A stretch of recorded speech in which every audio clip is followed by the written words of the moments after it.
नमस्कार दोस्तों। बिहार में शराबबंदी को लागू हुए लगभग 10 साल हो चुके हैं।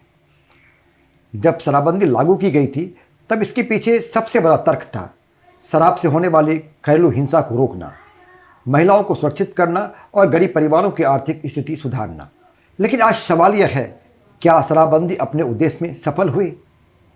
क्या बिहार में शराब बंद होने के बाद महिलाओं के खिलाफ अपराध वास्तव में कम हुए? क्या बिहार में शराब मिलना बंद हुआ?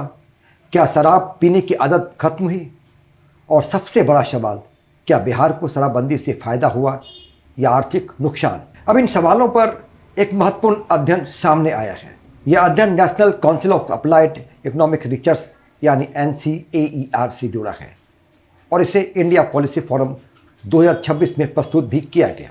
तो आइए आंकड़ों और तथ्यों के आधार पर समझने की कोशिश करते हैं कि इस रिपोर्ट में आखिर क्या कहा गया है। बिहार में पूर्ण शराबबंदी अप्रैल 2016 में लागू की गई थी। इसका सबसे बड़ा सामाजिक तर्क था कि शराब घरेलू हिंसा और महिलाओं के खिलाफ हिंसा का एक महत्वपूर्ण कारण है। सरकार को उम्मीद थी कि शराब बंद होने से परिवारों में हिंसा कम होगी, महिलाओं की स्थिति सुधरेगी और परिवार का पैसा शराब की जगह बच्चों की शिक्षा, भोजन और दूसरे ज़रूरतों पर खर्च होगा। लेकिन लगभग एक दशक बाद NCAER के अध्ययन से इस नीति के परिणामों पर गंभीर सवाल खड़े किए गए हैं। NCAER की रिपोर्ट में सबसे महत्वपूर्ण निष्कर्ष है, शराबबंदी लागू होने के बाद महिलाओं के खिलाफ दर्ज अपराधों में व्यापक कमी का कोई प्रमाण नहीं मिला। बल्कि अध्ययन में कहा गया कि शराबबंदी के बाद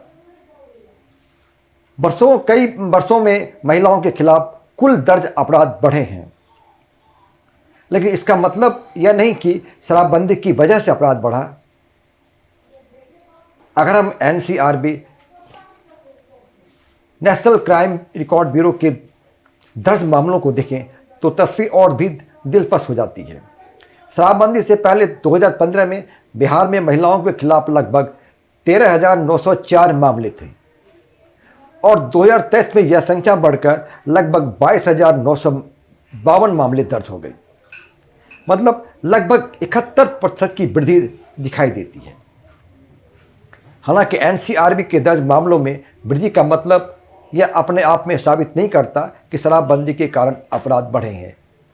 रिपोर्टिंग, पुलिस में शिकायत दर्ज कराने की प्रवृत्ति, कानून व्यवस्था और सामाजिक परिस्थितियों का भी आंकड़ों पर प्रभावित होना लाजमी है। अब दूसरा सवाल है, अगर शराब की दुकानें बंद है तो क्या बिहार में शराब पीना खत्म हो गया? जवाब बिल्कुल साफ है, नहीं। NCAER के अध्ययन में अवैध शराब के कारोबार के विस्तार और दूसरे नशीले पदार्थ के इस्तेमालों को लेकर चिंता जताई गई है। यानी कानूनी बाजार बंद हुआ लेकिन मांग पूरी तरह से खत्म नहीं हुई। और जब किसी वस्तु की मांग बनी रहती है और कानूनी आपूर्ति बंद कर दी जाती है तो एक बड़ा सवाल खड़ा होता है, क्या वह मांग अवैध बाजार की तरफ चली जाती है? NCAER के अध्ययनों में बिहार में इसी समस्या की ओर संकेत किया गया है। अवैध शराब का कारोबार पुलिस प्रशासन के लिए भी बड़ी समस्या है। शराबबंदी लागू करने के लिए पुलिस और प्रशासन को लगातार कार्रवाई करनी पड़ती है। शराब पकड़ना, तस्करी रोकना, अवैध निर्माण रोकना, सीमा पर निगरानी करना और आरोपियों के खिलाफ कार्रवाई करना, इन सब पर सरकार का पैसा और प्रशासनिक संसाधन खर्च होता है। यानी सरकार को केवल शराब से मिलने वाला राजस्व नहीं कमाना पड़ा, बल्कि शराबबंदी लागू करने में भी संसाधन खर्च करने पड़े।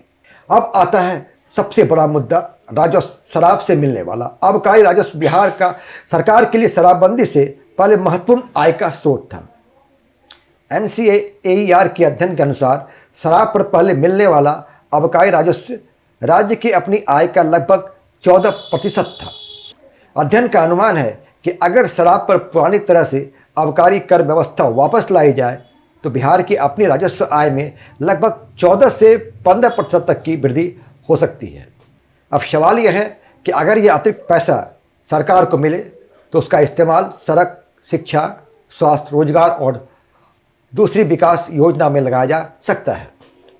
शराबबंदी से अवैध शराब तस्करी, प्रशासनिक खर्च और राजस्व नुकसान की समस्या है। और महिलाओं के खिलाफ अपराध के मामले में NCAER 2026 का निष्कर्ष है कि व्यापक कमी का कोई प्रमाण नहीं मिला। तो फिर बिहार के सामने विकल्प क्या है?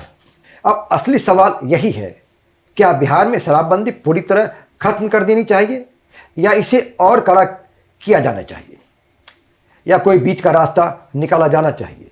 NCAER का अध्ययन बिहार में शराबबंदी को हटाने और शराब पर नियंत्रित आबकारी व्यवस्था वापस लाने की दिशा में सुझाव देता है, लेकिन अंतिम फैसला सरकार का है।